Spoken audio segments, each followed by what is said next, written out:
Welcome to Around the Weird. Here's your host, the museum curator of the strange and unusual, Mr. Nothing. Thank you, mysterious voice, and welcome back to Around the Weird, a booktube channel where I talk about all the unusual and out of the ordinary literature that I have found in my travels. Since it's the end of the month, I want to do my usual wrap-up and TBR video. So not talking about a specific book today, but rather multiple ones.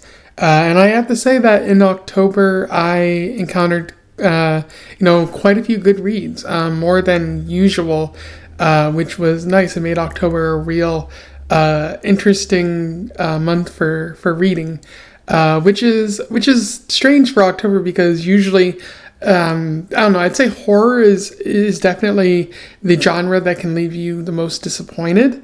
And I've read quite a few horror books that weren't bad at all, that were actually pretty high quality. So, I guess any genre can surprise you if you're willing to give it a chance. In October, I did a challenge video, and I'm still doing the Swamp Thing challenge video in November. And I have a few other books planned as well that I'll talk about when I get there. So without further ado, let's talk about my wrap-up and my TBR video, and then we'll move on from there. So what did I read in October? In terms of books, I read Something Wicked This Way Comes by Ray Bradbury, which I thought was pretty high quality. I know Bradbury for his science fiction writing or his dystopian Fahrenheit 451 type writing, but I didn't know he wrote young adult fiction too, and I was surprised by how good Something Wicked This Way Comes was. That was something I read on like a read along with my friend Cassie, which was actually a good selection. So I'm really happy, and I think that was also part of my my extended TBR. So really good that I managed to incorporate it into October, and I definitely recommend it to people out there. Usually in a given month, a book like Something Wicked This May Comes might have been the best book that I read, but there were some pretty high quality reads, so unfortunately it is not the book of the month. I also read volume 2 of Alan Moore's Swamp Thing, which was a lot of fun.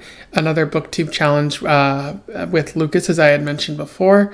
A lot of good elements there, and a lot of stuff that Alan Moore is clearly building upon. It's clear that he wants to write about identity and like the idea that Swamp Thing is no longer Alec Holland. I wonder where he's going to take it in the future, because he can't just simply stay in this area. Like even with the Sandman series, Neil Gaiman went other directions. So I'd like to see what else Alan Moore can do with Swamp Thing. I also read The Sentence by Louise Erdrich, which was okay. I thought it was an interesting ghost story that had a lot of potential, but it got bogged down by Erdrich's desire to focus on COVID-19, the pandemic outbreak, and the George Floyd trial and protests that took place in Minneapolis. Like, those are interesting elements to talk about, but it kind of bogged down her ghost story, and I don't really think she connected the ideas as well as one would hope.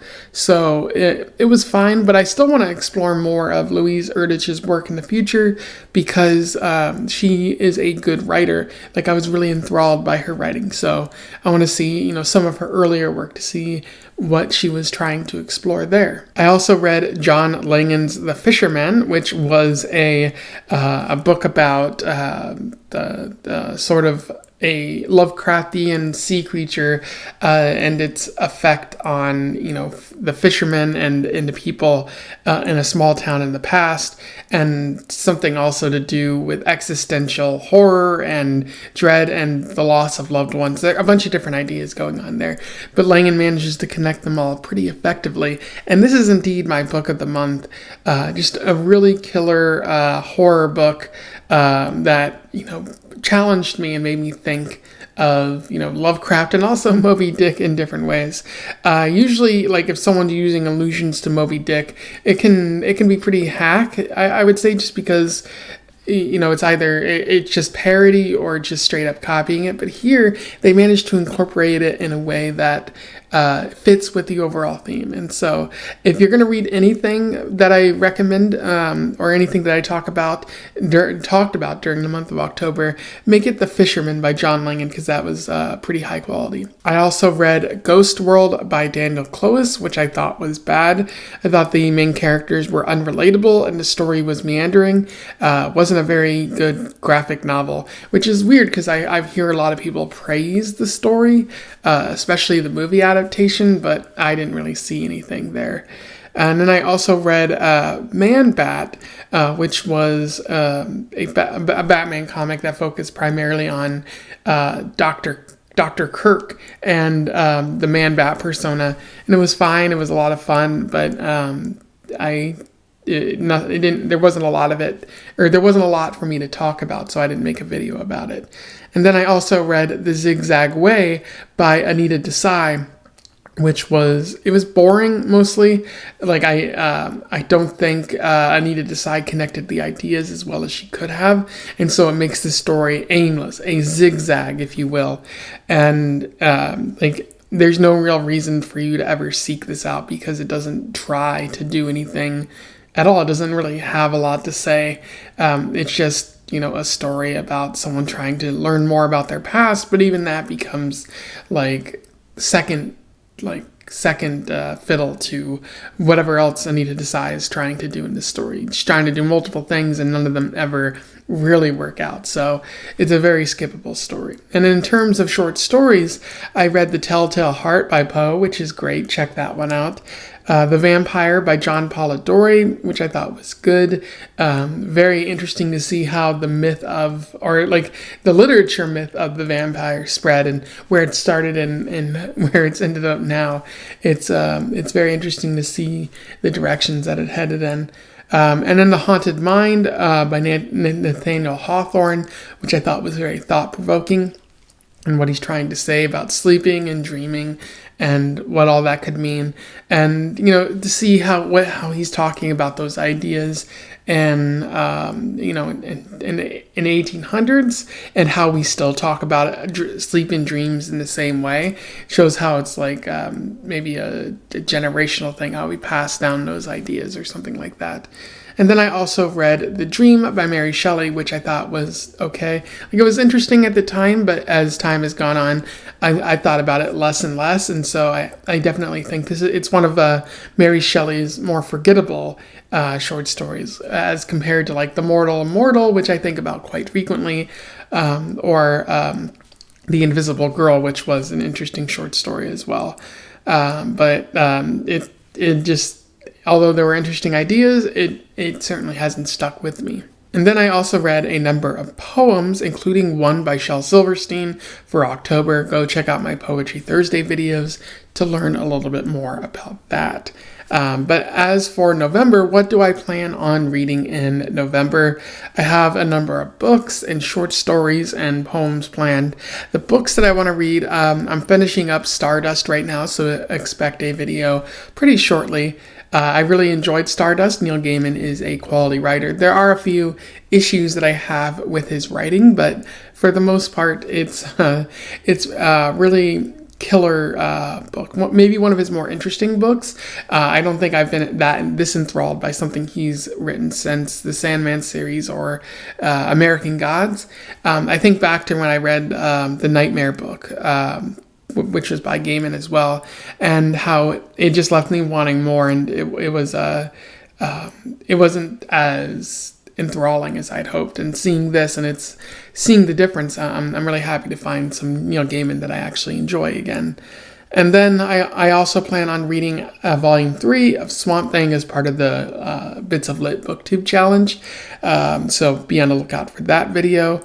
I'm also doing another monthly book thing with my friend Cassie. We're going to read Roald Dahl's Matilda. So that should be quite fun. I do enjoy reading Roald Dahl. I read the Hitchhiker earlier this year, which I thought was a good short story. And I read James and the Giant Peach in the past, and that was also very interesting. So, Matilda should be an interesting read. Given that I really enjoyed the movie, I hope it has the same level of magic there. And then I also want to read Split Tooth by Tanya Tagaq. I believe that's how you pronounce her name. I'll make sure to pronounce it correctly in the actual video that I make about it. But Split Tooth is a story about an Inuit woman in Canada or Alaska, that region. This was sort of my recommendation to Bevan for the book that we should read for the book club this month, but I don't know if we're actually going to be doing a book club thing, since again, it's hard to find members and whatnot.